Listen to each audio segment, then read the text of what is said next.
All right, guys, here we are to talk about Season 2, Episode 3 of the Santa Clarita Diet. I took very few notes for this. So, while I liked parts of this episode, I don't think this is probably my least favorite episode of the season so far. Agree.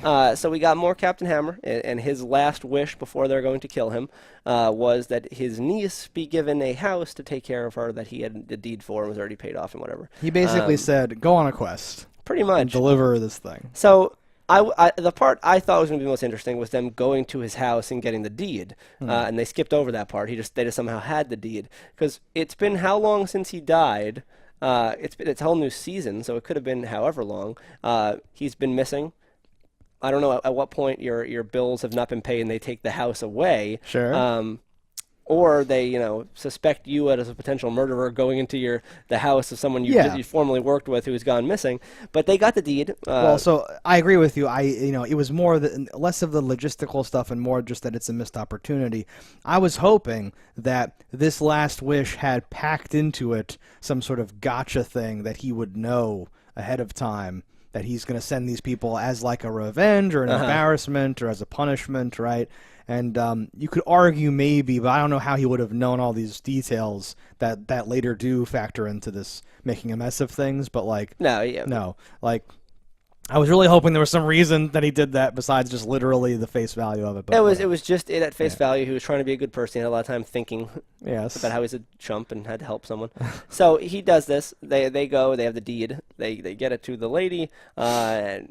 And she's very grateful, and then all of a sudden it's like, fuck this, fuck you, oh my god, I can't go somewhere without a car. And I'm like, what the fuck? No. All right, and they take the bait and they go to get this car. The car is owned by or possessed by her ex-boyfriend, who is a Nazi, so she's got good taste. Highlight of the episode for me is him and the shelf. And the shelving. Yeah. Oh my god, dovetails, and he's going into all the woodworking because he's wanted to build shelves this whole time. I'm like, that's nice. Look at this. Respect a man who likes you. Oh my god! And that finish, it's so nice. What is that? Like, what's this? So he's naming all these things. Yeah. And her first comment is, "Ooh, it's far too much stuff for this to be a gift." I know. This is way too much to justify it as saying it's a gift. So They have the new setup for the season, which I imagine will be them killing Nazis left and right. That's something, I suppose. I like a good Nazi killing.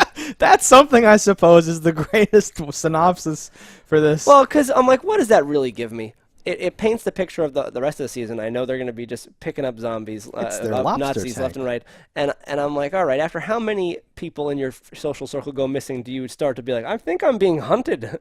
Maybe. And I don't think much. I feel like the Nazis, the armed Nazis that are actively working in the screaming at funerals department are a heavily armed militia type, and I think they would be already on edge. You don't think that that's a group more likely to be paranoid and on it?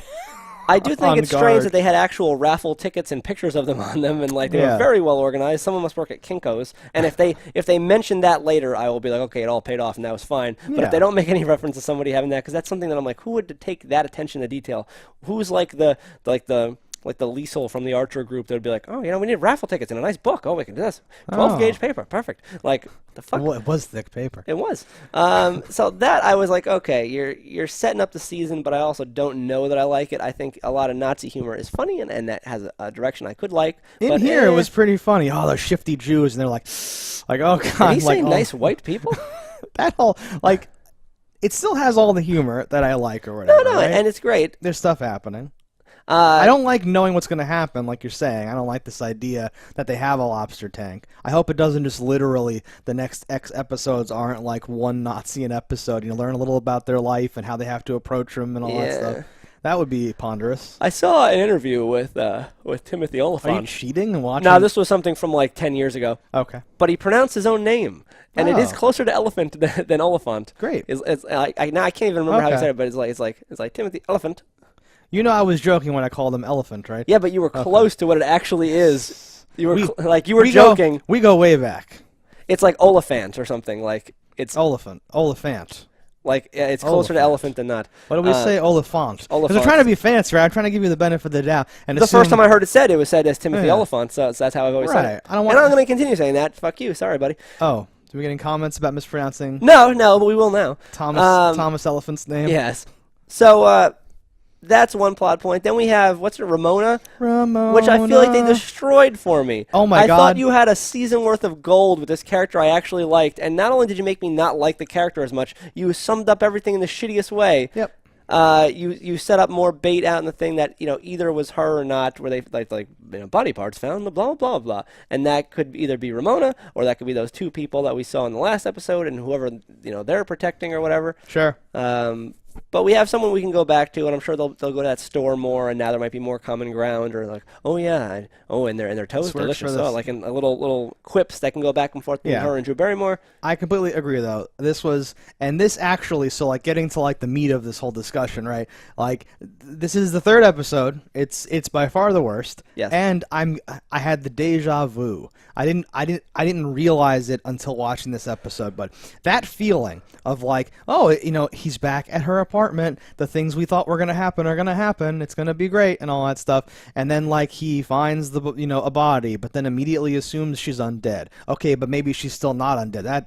That's like, yes, I thought they lost so much when she could have just been a nice murderer, right? Or like that's a reach, but then I don't know, well, that seems like bold to do, but we had talked about that, and I'm like, that would be really interesting, right? And then like the next thing just happens, and then they're like immediately going to give her the cure, and there's immediately this. There was some decent humor in like woven in, but I was like watching all the possibilities so rapidly crumble and get destroyed, and then come really down to this little weighed thing. Heavy on me because I was like, I made this thing in my head that I thought was gonna be so good, right? And I would have loved to see these characters play that out, and I think they're perfect for some of these scenarios that will never happen now. I thought they had great chemistry, like anti-chemistry, and like her and the girl and all that stuff. Even when she got to the point of like that, that looks good on you, this like zombie killer outfit or something. I was like, okay, we're gonna have this interesting, because it's all of like the awkwardness of like the like platonic best friends, and now one of them's dating, but we have the zombie stuff in there, and we have the external weird, like my mom's a zombie, all this weird stuff. All the zombie in the family thing,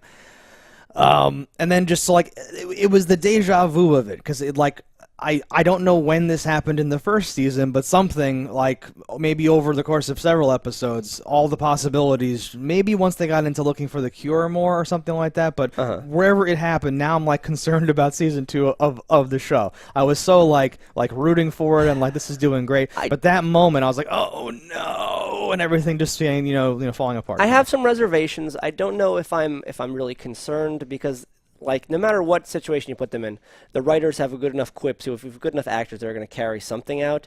I just feel like it's not going to be as good as it could have been. And to blame something for not doing the thing you want it to do is weird, but I'm doing that a little bit in my head. I think I thought of something that's better than what you're going to do. I can't retroactively change that. Okay, yeah. Nor can you ever do those things again. Like, it's not like a season you could do. You've blown that opportunity. Okay. That's the key. Is the shattering of the possibilities, not what they choose to do in any given moment, right? But it's like an R-rated comedy, so you have some leeway. You can just have a character not be around and then have them come back later. Like, you don't have to do too much work to explain and like go through everything, right? Yeah. So you could leave stuff more open and then have more opportunities for just funny or awkward funny stuff to happen. It doesn't have to be like everything that they set up immediately got, and yeah, too quick for the payoffs. I think letting things linger would have really, for the first episode, not only let the writers have more time to think about how should this go, but it's also like, all right, let that sit, let it come back. Oh, well, yeah, what did happen with Ramona? Oh, she is a murderer. No, but like for the first episode, maybe the second episode, and when they were doing this to things that happened last season that I didn't like, I'm like, oh, they're cleaning up and everything's getting set up really nicely for this cool season.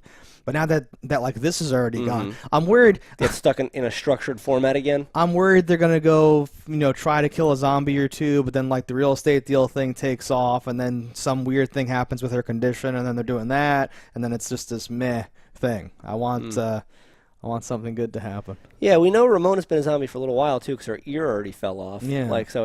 I'm wondering, they have to backfill that. How did that happen? Are there other ways to become a zombie that we don't know about? How many zombies are there? What's going on? Like, it annoys me that I can't remember. How the fuck did Drew Barrymore even become a zombie? I can't remember. I don't know either. Maybe there was no explanation. I just remember her throwing up and then like the ball flying out or whatever. Well, but that's Ramona's story too. Is I woke up one morning and then I died and then I vomited or whatever it was, or vomited and then I died and here I am, or whatever. Yeah. No, super missed opportunity. I happen to like that actress, and I happen to like what might be happening there. I thought it was a cool opportunity for some weird stuff or whatever. I don't know. The moment the curtain was open and there was a dead body and thing, I knew all my dreams were going to crumble. Yeah, basically. And they did.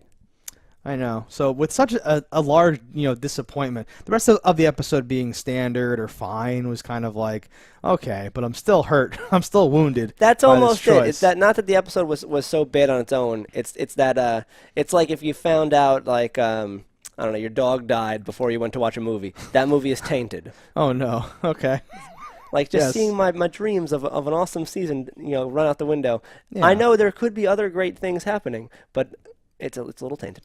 Well, but that's the thing, right? Is we're going to close this one door of a extended Ramona plot line or whatever. Yeah. Maybe that would. And maybe not though. You could still have you could still have Ramona arcs. Yes, but I don't think it'll be the same humor. And I liked the back and forth. And maybe that would have turned out to be crappy. Or it's going to be him stalking her now. Like I just want you back. Exactly, that's his first, and he can't not have it. It would be nice for something horrible like that to happen.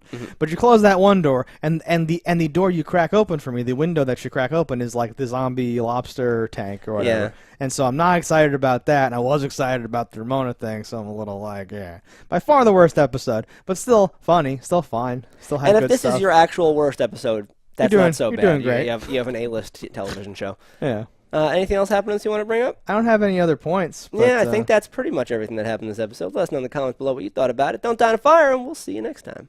Hello, internets. I just love watching JustDaggers. If you've enjoyed this video as much as I have, click that subscribe button.